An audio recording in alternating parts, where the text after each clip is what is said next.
हमारे बोलने अब मोदी सरकार किसी के नेता के बोलने पे चलती है क्या? ये बदतमीज वाली भाषा, ये बदतमीज आदमी कौन है? नहीं ये बदतमीज लैंग्वेज सही रखो, लैंग्वेज सही रखो, लैंग्वेज सही रखो, सरकार की भाषा है। क्या हम सब बोलने दीजिए? बार-बार इंटरप्शन बहुत बड़ा योगदान है। तो क्या आप चलेंगे अराजकता के सहारे? क्या आप मानते हैं विवेक? किसी ने नहीं कहा। होल्ड ऑन, क्या आप बोलिए सर, फिर आप बोलिएगा, आप सुन लीजिए पूरा, फिर आप बोलिए। आंदोलन की बात कर रहे हैं, किसान आंदोलन में कुछ किसान लाल किला पे भी चढ़ गए थे। क्या एक गोली चली किसान आंदोलन में? क्या सरकार आपको याद होगा कांग्रेस ने बिहार में छात्र आंदोलन में गोलियां चलाई थी, लेकिन जय श्री राम दोस्तों, कैसे आप? मुझे आशा है कि सारे स्वस्थ होंगे और मस्त होंगे। दोस्तों आज का वीडियो होने जा रहा है। दोस्तों जो हालत इस समय बांग्लादेश में है, कोई चाहेगा कि ऐसी हालत हमारे देश में भी बन जाए। मुझे लगता है कोई भी ये नहीं चाहेगा कि बांग्लादेश जैसे हालात हमारे देश में भी हो जाए, पर हमारे देश में कुछ जयचंद है जो चाहते हैं कि ऐसी हालत भारत में बन जाए। जी हाँ, आपने सही सुना, यह कोई छोटे मोटे नेता नहीं, कांग्रेस के बड़े नेता और कांग्रेस सरकार में विदेश मंत्री रह चुके सलमान खुर्शीद की ऐसी सोच दिखाई दी है। पर कांग्रेस की यह सोच केवल एक नेता की नहीं है। कांग्रेस के सज्जन सिंह वर्मा जो मध्य प्रदेश से आते हैं की तमन्ना भी कुछ ऐसी ही है कि अब भारत का नंबर है। मतलब कांग्रेस सत्ता पाने के लिए इतनी ललायत है कि वो देश में श्रीलंका व बांग्लादेश जैसी हालत देखना चाहती है। सवाल है कि सत्ता पाने की छटपटाहट कुछ नेताओं की सोच को अराजक बना रही है क्या? मोदी खोपिया का असर केवल कांग्रेस तक ही नहीं है, दूसरी पार्टी भी सियासत चमकाने में जुटी है। उद्धव की शिवसेना हो या मुक्ति की टीडीपी, सब इसी सोच के साथ है। पर मोदी से नफरत वाला ये ट्रेंड नया नहीं है। मौत का सौदागर से लेकर मोदी तेरी कब्र खुदेगी, ऐसे बयानों की लंबी फेहरिस्त है। लेकिन आज सबसे बड़ा सवाल है कि क्या मोदी के विरोध में कुछ नेता जनता को उकसाने और देश को दांव पर लगाने के लिए तैयार है? इसी मुद्दे पर हो रही है ये बड़ी बहस न्यूज 18 इंडिया पर, जिसमें भाग ले रहे हैं बीजेपी से गौरव भाटिया, समाजवादी पार्टी से अनुराग भदौरिया, जेडीयू से सत्य प्रकाश मिश्रा, लेफ्ट नेता विवेक श्रीवास्तव और आरजेडी से कंचना यादव। तो देखते हैं कि किस तरीके से गौरव भाटिया और सत्य प्रकाश मिश्रा ने समाजवादी पार्टी और लेफ्ट नेता की जमकर इस विषय को लेकर धुलाई कर डाली। तो अराजकता का मॉडल क्या होता है जो बांग्लादेश में देखने को मिल रहा है? आप हर बात को लेकर जब विषय से विषयांतर करते हैं, कभी ओबीसी के मुद्दे पर, कभी संविधान के मुद्दे पर, कभी आरक्षण के मुद्दे पर, आप ट्रैक रिकॉर्ड देख लीजिए, कभी किसान के मुद्दे के, लगातार उत्तेजना वाला काम।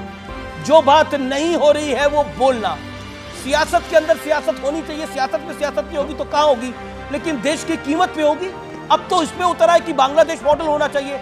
बांग्लादेश मॉडल लाकर क्या हासिल कर लेंगे हिंदुस्तान के अंदर? मैं ये समझ नहीं पा रहा। सलमान खुर्शीद बीजेपी के नेता है, सज्जन वर्मा जो बयान दे रहे हैं वो बीजेपी के नेता है, महबूबा मुफ्ती बीजेपी के नेता है, ये सब इंडिया अलायंस के नेता है।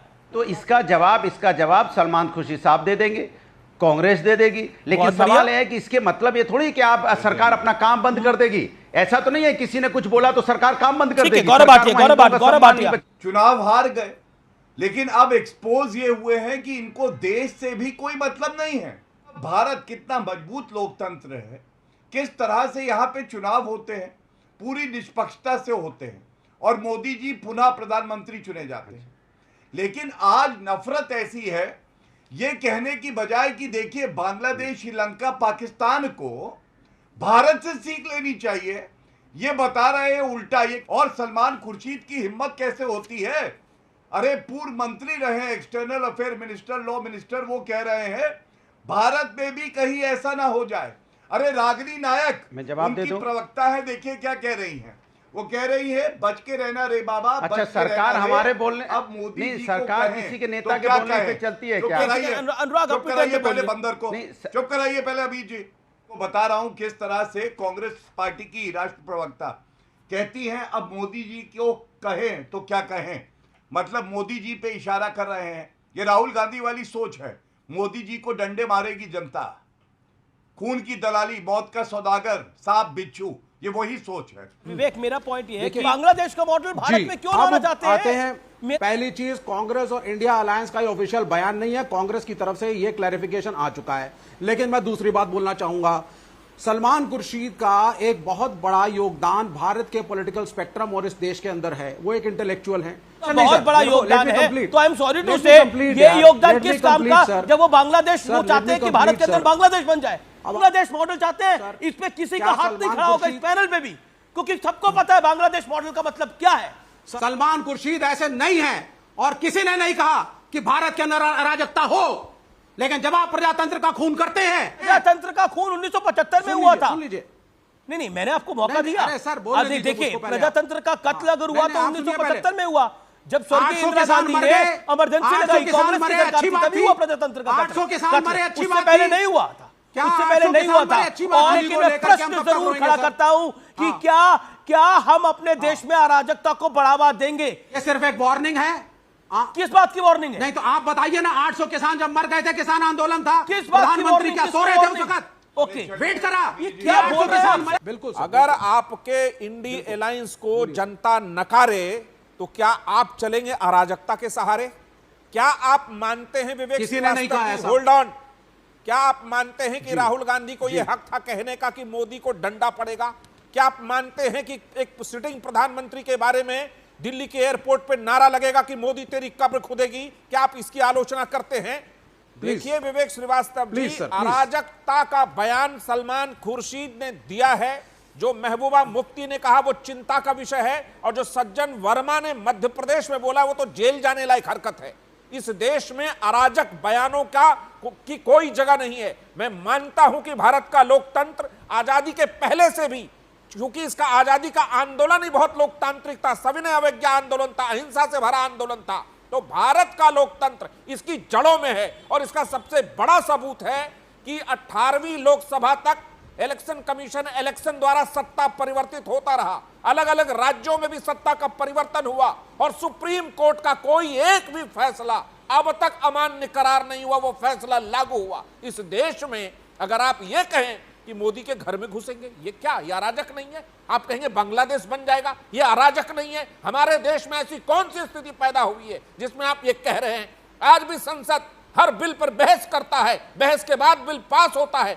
आप किसान आंदोलन की बात कर रहे हैं, किसान आंदोलन में कुछ किसान लाल किला पे भी चढ़ गए थे। क्या एक गोली चली किसान आंदोलन में? क्या सरकार ने गोलियां चलाई थी किसान आंदोलन में? जो इमरजेंसी के समय छात्र कितने लोग मरे किसान आंदोलन में? कांग्रेस ने गोलियां कितने चलाई किसान मर गए थी? किसान आपको आंदोलन याद में? होगा, कांग्रेस ने बिहार में छात्र आंदोलन में गोलियां चलाई थी, लेकिन भारतीय जनता पार्टी ने एक गोली कहीं नहीं चलाई। मैं मानता हूं कि 800 किसान जो किसान आंदोलन में मारे गए, किसी अन्य कारणों से सरकार ने उनको नहीं मारा, वो एक चिंता का विषय है और उनके प्रति गहरी संवेदना है। लेकिन अगर आप ये कहेंगे कि बांग्लादेश बन जाएगा तो शर्म आनी चाहिए। उनको खालिस्तानी कहा गया सर, उन नेताओं को। हर अब सरदार तक खालिस्तानी हो जाता है इस देश ये में, बात बोलने के लिए अगर भाजपा कि विरोधी सलमान हो। खुर्शीद ने एक सिरफिरे जैसे व्यक्ति के रूप में बयान दिया है। उन्होंने अपने पूरी की पूरी राजनीतिक यात्रा को यह कहकर आज समाप्त किया कि भारत में बांग्लादेश जैसी स्थिति पैदा होगी। मेरे लिए चिंता का विषय यह है कि उन्होंने जब वो बात कर रहे थे शाहीन बाग की, शाहीन बाग के कई अभी लोग जो है वो जेल में बंद है। उनको बेल नहीं कौन दे रहा? उनको अगर बेल कोर्ट नहीं दे रहा तो उसके अंदर कोर्ट की गलती है। कोर्ट तो संविधान से चलती है और संविधान के तो सूरमा है आप लोग, लेकिन संविधान के सूरमा ये समझने में असमझ है, ये समझने में असमझ है कि अगर शर्जील इमाम को और उमर खालिद को बेल नहीं मिल रही है तो उसमें कोर्ट को वो दोषी मान रहे हैं। इसका मतलब सफूर हम देश के लिए ऐसा सोच रहे हैं, हम देश के लिए ऐसा सोच रहे हैं कि हमारे देश में ऐसा हो। अगर इन लोगों को मौका मिले पहली फुर्सत का, मैं आपको ये लिख के दे रहा हूं, पहली फुर्सत का मौका मिले, पाकिस्तान के, बांग्लादेश के, अफगानिस्तान के, श्रीलंका के पहली फुर्सत में भारत आएंगे ये लोग। अभी खबर आ रही है कि बांग्लादेश से घुसपैठ की कोशिश हो रही है, क्योंकि उनको पता है भारत के अंदर उनका मान है, सम्मान है, भारत के अंदर रिलीजियस टॉलरेंस है। तभी तो यहां पर हिंदू मूल है, लेकिन उसके बावजूद यहां पे मुस्लिम पॉपुलेशन बड़ी है। बांग्लादेश में बड़ी है क्या हिंदू पॉपुलेशन? पाकिस्तान में बड़ी है क्या? अफगानिस्तान में? अरे समाप्त हो गई जी, घटने की तो बात ही कम है, समाप्त ही हो गई। गौरव भाटिया। अभी जी देखिए, जो अब मैं कहने जा रहा हूं, विवेक जी जो है वो दूसरी पार्टी से है, विपक्ष में है, लेकिन मेरी किसी बात से असहमत नहीं होंगे। सबसे पहले उन्होंने कहा सलमान खुर्शीद का योगदान, तो मैं विवेक जी से यह कहूंगा कोई योगदान देश से बढ़कर नहीं होता है। और हां, सलमान खुर्शीद का ही योगदान है जब उन्होंने बताया सोनिया गांधी बाटला हाउस में आतंकवादी मारे गए तो उनके लिए रोई, लेकिन आज जब में हिंदू और जो वहां पे सिख है उनके लिए एक वक्तव्य किसी का नहीं आया। दूसरी बात, प्रियंका वाड्रा गांधी अमीर जी अभी एक सप्ताह पहले फिलिस्तीन के लिए ट्वीट करती हैं। आज जब हिंदू और सिख प्रताड़ित हो रहे हैं, क्यों कांग्रेस पार्टी एक शब्द नहीं बोल रही? क्या ये तुष्टीकरण की राजनीति नहीं है? और ये क्या है? ये राहुल गांधी की टूल किट है, जो टूल किट उन्होंने जॉर्ज सोरस से सीखी है। और नरेंद्र मोदी जी से नफरत करते करते ये लोग भारत से नफरत करने लगे हैं। विवेक भाई, मैं आपसे पूछना चाहता हूं, आज क्या ये नहीं पूछा जाना चाहिए 55 इस्लामिक मुल्क हैं, क्यों नहीं उन 55 इस्लामिक मुल्क को इंसानियत के नाते ये कहना चाहिए जो हिंदुओं के और सिखों के साथ हो रहा है, जिनकी मदद भारत की सरकार करेगी, उनके लिए एक शब्द बोले। 20 करोड़ मुसलमान हमारे देश में हैं। मैं भारत का नागरिक होने के नाते सुनना चाहता हूं, 20 करोड़ मुसलमान आज बोले कि जो गलत हो रहा है वो गलत है और अल्पसंख्यकों को इस तरह से प्रताड़ित नहीं करना चाहिए। और इसी के साथ एक बात अमीर जी मैं और कहना चाहता हूं, देखिए कुछ ऐसे मौके आते हैं जब पूरे देश को एकजुट हो जाना चाहिए और ये कहना चाहिए कि भारत का लोकतंत्र पूरे विश्व में सबसे मजबूत है और प्रधानमंत्री नरेंद्र मोदी जी को इस बात का श्रेय जाता है, 140 करोड़ जो सहिष्णु जनता है उसको श्रेय जाता है कि 75 साल की आजादी में कभी भी हमने डिक्टेटोरियल, कभी भी तानाशाह का रूल नहीं देखा है। हमने देखा है लोकतंत्र। केवल काला अध्याय इंदिरा गांधी लाई। जो बातें मैंने आपको बोली है, कौन सी बात से आप सहमत नहीं हैं? जब इस तरह के बयान आएंगे कि प्रधानमंत्री जी के घर में जनता घुस जाएगी, तो मैं आपको चेतावनी देता हूं, अगर कोई सिरफिरे कांग्रेस के इस तरह का प्रयास करते हैं, 1 करोड़ भारतीय दिल्ली में अकेला सुरक्षा कवच बन जाएंगे भारत के लोकतंत्र का। तो आई होप कि आपको वीडियो पसंद आएगा। वीडियो पसंद आए तो लाइक कीजिए, शेयर कीजिए और अगर चैनल पर नहीं तो सब्सक्राइब कीजिए। मिलता हूं फिर किसी नई वीडियो के साथ, तब तक जय श्री राम।